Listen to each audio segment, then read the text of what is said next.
नमस्कार। मैं राजनीतिक परिवार में पैदा हुआ।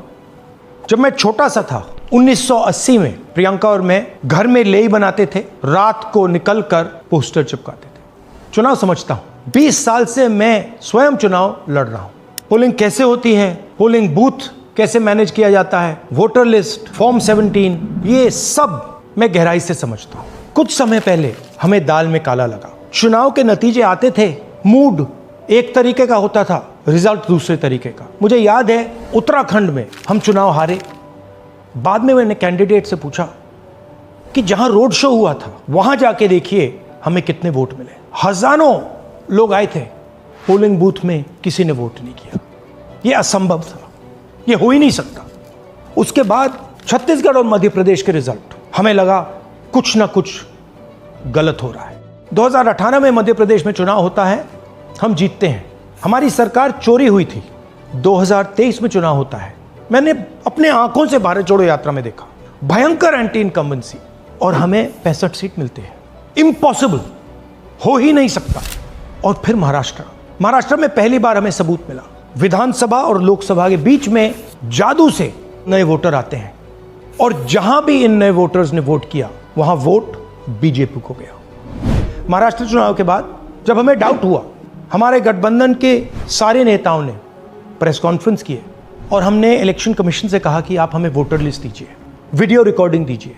इलेक्शन कमीशन ने मना किया। ना उन्होंने हमें वोटर लिस्ट दी और ना उन्होंने वीडियो रिकॉर्डिंग दी। डाउट हुआ, क्यों नहीं दे रहे, क्या कारण है?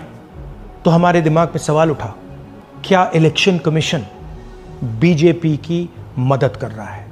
क्या इलेक्शन कमीशन ही इलेक्शन को चोरी करवा रहा है? इसके बाद हमने एक टीम सेटअप की और हमने उन्हें कहा कि आप जाइए, एक कंस्टिट्यूएंसी भी जाके ढूंढिए, सच्चाई ढूंढिए, किस प्रकार से चीटिंग की जा रही है, किस प्रकार से यह काम किया जा रहा है और कौन कौन इस काम को कर रहे हैं। सबसे महत्वपूर्ण बात यह है कि इलेक्शन कमीशन डिजिटल डेटा नहीं देता है, फिजिकल डेटा देता है। मतलब लाखों कागज में वोटर लिस्ट दे देगा, मगर डिजिटल वोटर लिस्ट किसी को कभी नहीं देता है। क्यों नहीं देता? कारण क्या है? कारण है कि अगर डिजिटल डेटा मिल जाए तो इलेक्शन कमीशन की सच्चाई पूरे देश को पता लग जाएगी। हमने टीम को बताया, मैंडेट दी कि आप जाके चेक कीजिए, आप 5-7 सीटों पे पता लगाइए कि चीटिंग हुई, और अगर हुई तो कैसे हुई। टीम ने हमें एक दिन बताया कि 5-7 सीटों पे काम किया ही नहीं जा सकता। क्यों? मैंने उनसे पूछा क्यों नहीं किया जा सकता। उन्होंने मुझे ये कागज दिखाए। ये जो कागज हैं, ये एक लोकसभा के कागज नहीं है, ये एक विधानसभा के कागज हैं, और इन कागजों को हमने मैन्युअली सॉर्ट करना पड़ा। और पूरा का पूरा काम जो हुआ है, इसमें 6 महीने लगे हैं, और एक असेंबली सीट में हम ये काम कर पाए हैं। क्यों? क्योंकि डिजिटल डेटा नहीं दिया जाता। अगर इलेक्शन कमीशन ने हमें डिजिटल डेटा दिया होता तो हम ये कार्रवाई पूरे देश में, हर लोकसभा में, हर विधानसभा में 15 मिनट में करके दिखा देते। हमारे पास अनलिमिटेड रिसोर्सेज नहीं है, इसलिए हमने ये रिसर्च सिर्फ एक लोकसभा में, एक विधानसभा सीट में की। मगर मुझ में अब पूरा भरोसा है कि ऐसी 100 से ज्यादा सीटें हैं हिंदुस्तान में। जो यहां हुआ है उन सीटों में भी हुआ है। और याद रखिए, अगर बीजेपी को 10-15 सीटें कम आती तो आज नरेंद्र मोदी प्रधानमंत्री नहीं होते, इंडिया गठबंधन की सरकार होती।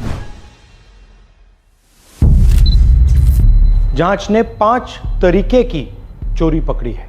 डुप्लीकेट वोटर, जिसका मतलब एक वोटर के नाम वोटर लिस्ट में अनेक जगह आ रहे हैं। फेक एड्रेस, मतलब एड्रेस है ही नहीं या फिर house number 0।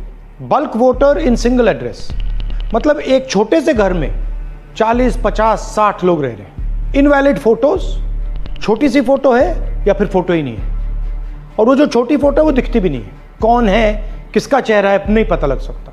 Misuse of form 6। Form 6 first time voters के लिए होती है, मतलब जिनकी एज 18-20 साल की हो, मगर वोटर लिस्ट में 90 साल के लोग फॉर्म 6 का प्रयोग कर रहे हैं। चुनाव में 6,50,000 वोटर थे, उसमें से 1 लाख चोरी के थे। अब मैं आपको 5 उदाहरण देता हूं। ये देखिए, गुरकीरत सिंह डांग, इसका नाम 4 अलग अलग बूथों पे आता है। ये कैसे हुआ और क्यों हुआ? एक और उदाहरण, विशाल सिंह, वाराणसी में वोटर लिस्ट में नाम है और बेंगलोर में 2 बार वोटर लिस्ट में नाम आता है। क्या ये वाराणसी में वोट कर रहे हैं या बेंगलोर में वोट कर रहे हैं या दोनों जगह वोट कर रहे हैं? एक और उदाहरण देखिए, हाउस नंबर 0। तो आपने कभी सुना है हाउस नंबर 0? हमने तो नहीं सुना था, मगर बेंगलोर में हजारों हाउस नंबर 0 हैं वोटर लिस्ट पे। हाउस नंबर 35 की कहानी सुनिए। छोटा सा घर है, ज्यादा से ज्यादा 4 लोग रह सकते हैं, मगर इस 35 में 80 लोग वोटर लिस्ट में रजिस्टर्ड है। ये ईआरओ ने कैसे अप्रूव किया, क्यों अप्रूव किया, पता लगाना है। अच्छा, अब ये देखिए वोटर लिस्ट, इनकी फोटो देखिए, या फोटो है ही नहीं या फिर छोटी छोटी फोटो है तो दिख नहीं सकती। इन वोटर आईडीज पे वोट दिया गया है। अब मैं आपको बताता हूं शकुन रानी की कहानी। फर्स्ट टाइम वोटर बनी है, 70 साल की आयु है। एक बार फॉर्म 6 का प्रयोग किया और उसके कुछ ही महीने बाद दूसरी बार फॉर्म 6 का प्रयोग होता है। 2 बार इनका नाम वोटर लिस्ट में आता है और फर्स्ट टाइम वोटर की लिस्ट में आता है। ये फर्स्ट टाइम वोटर हो ही नहीं सकती। तो क्या शकुन रानी जी ने वोट किया या किसी और ने शकुन रानी जी के लिए वोट किया? ये ही छुपाने के लिए सीसीटीवी का डेटा हमें नहीं दिया जा रहा है। और ये शकुन रानी जी अकेली नहीं है, ऐसे हजारों लोग हैं जिन्होंने फॉर्म 6 का प्रयोग करके 2-3 बार वोटर लिस्ट में नाम डाला है। हमने पहले इलेक्शन कमीशन से इलेक्ट्रॉनिक वोटर लिस्ट मांगी थी, सीसीटीवी फुटेज मांगी थी। उन्होंने अपना काम नहीं किया, हमें नहीं दिया। फिर हमने अपना इन्वेस्टिगेशन कराया, आरटीआई भरे और हमारे पास डेटा आया। भाई और बहनों, सच्चाई यह है कि हिंदुस्तान में इलेक्शन कमीशन और बीजेपी मिलकर इलेक्शन चोरी कर रहे हैं। यह पूरा का पूरा सबूत ब्लैक एंड व्हाइट में आज हमने आपको दिया है। इलेक्शन कमीशन जानता है कि हमने उनकी चोरी पकड़ ली है, इसीलिए एसआईआर आया है। यह एसआईआर जो है इंस्टीट्यूशनलाइज चोरी है। इलेक्शन कमीशन खुलकर बिना डरे बीजेपी के साथ मिलकर चोरी कर रहा है।